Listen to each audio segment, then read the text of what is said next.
Hi guys, Maikeru here. This is my video on tips and tricks in Runescape 3 and this is episode 8. So without further ado, let's get into this video. So it's a commonly known thing that in War's Retreat, the GE and the Max Guild, you can decant your flasks and obviously your potions and stuff like that. But recently, they have actually added something else, not just flasks and potions. They have added the ability to combine your blue blubber jellyfish of 2/3 and 1/3. So now if you go and decant War in War's Retreat, you can combine jellyfish together and make them back into full ones. This means if you have a ton of 2/3 and 1/3 in the bank, they can go back full very, very easily.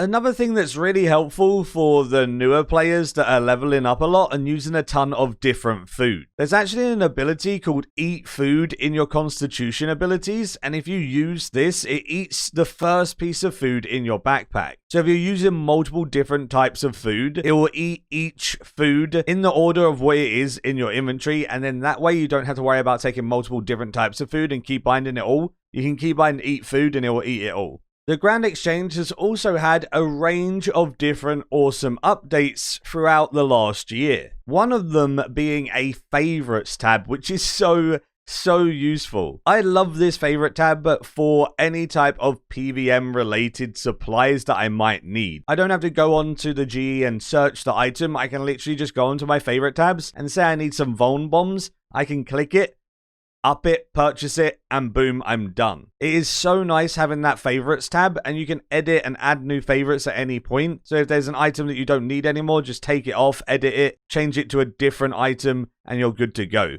Really nice addition to the GE, and a very good time saver for commonly bought items on your account. In addition to this favorites tab, there is loads of other cool features, such as editing without cancelling the offer. So my Selfish are not buying for this price, and maybe I want to insta-buy them. Instead of cancelling the offer and going again, at the top left there is an edit offer button, and you can just click it, and your current offer will then be edited, and you can change the price accordingly and insta-buy it if you wanted to. This is such a cool addition to the GE, and little things like that are huge quality of life that save so much time. One really annoying thing with area loot is if you try and area loot something with only one item on the floor, it says there's not enough items in range to warrant opening it, and you would typically need 2 items on the floor to open up your area loot so you could area loot each item. I've shown this in a different video, but you can actually keybind your area loot. If you go to controls and go all the way down at the bottom of your action bar controls, right at the end there's an area loot keybind. But that's not what we're talking about in this one. I just wanted to include that for the people that may not have known. What I do want to talk about is under gameplay,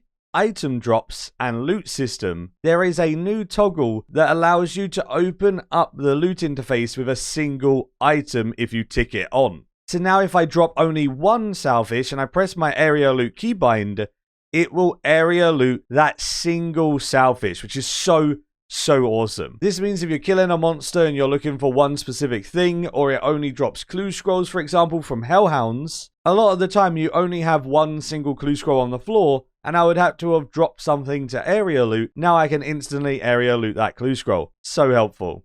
There's a couple of tips I want to give linking into the interface and some updates they've done to the interface in general. One of the things that's an old thing, but I think is really awesome, especially for returning players, is if you go to interfaces and go to appearance, you can toggle on slim headers, and you can make it so it hides title bars when locked. Because by default, you see these really bulky things like worn equipment, mini-map, curses.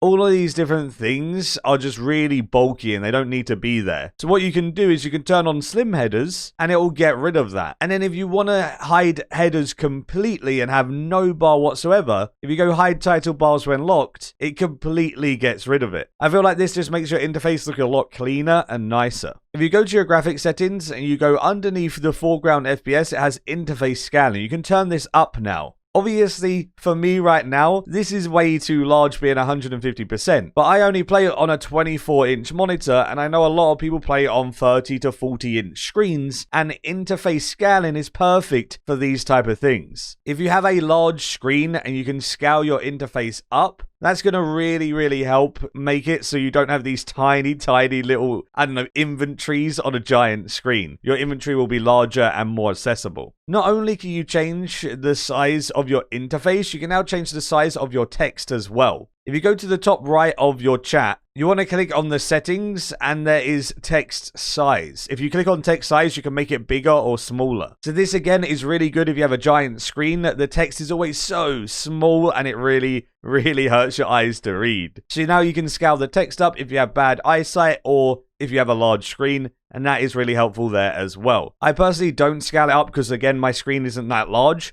But for the people that need it, this is a really nice addition. This one's about spirit shards because I see a lot of people making this mistake. You can go to any of the summoning trainers throughout Gillenlaw, at Tavali, at Prif, wherever, and if you trade them, you can buy spirit shard packs or spirit shards individually for 25 GP each.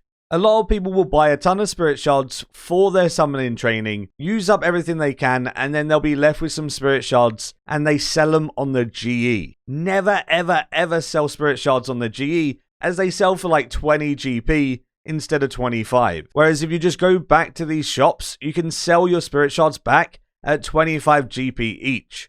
So I can sell all of these spirit shards that I just bought for 25 GP each. And I can be confident in knowing that I could spend 1.6 bill on spirit shards and use up all of my cash, have millions and millions of spirit shards that I know will never ever lose value because I can always sell them back for that 25 GP and get every coin of my currency pouch back. Please never ever sell spirit shards on the GE. You're actually just hemorrhaging money if you do that. This is, again, something that I think I've been over before, but something I wanted to reiterate as there's a lot of newer and returning players. When it comes to your spells for magic, obviously there is a different spell for each style. On old school RuneScape, the higher level spell, the better the damage. So this level 35 Firebolt on old school is going to do more than the level 17 Airbolt. But on RS3, your Airbolt is going to deal the exactly same amount of damage as the Water Bolt, Earth Bolt, or Firebolt. So even though they're higher levels, you don't actually deal any extra damage with these spells. The same applies to your surges.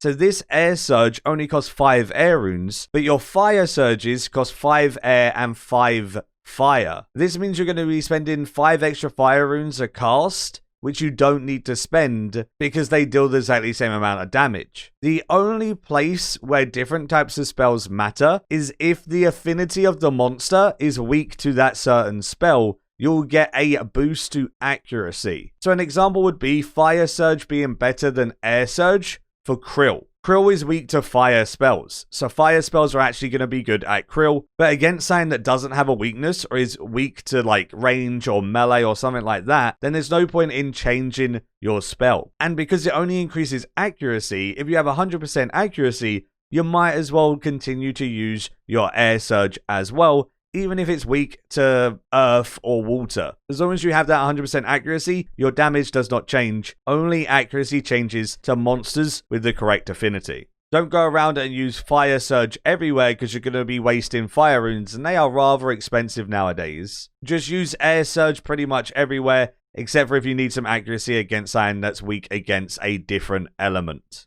And that'll be it for the tips and tricks today. I do have a playlist that I'll leave in the description. I have quite a few different episodes, and if you enjoyed the tips and tricks in this one, you'll probably enjoy the previous episodes as well, and there is quite a few handy quality of life stuff in there. Do give the video a like if you did enjoy, subscribe if you're new for loads of future content all related to RuneScape 3, and until next time, see ya.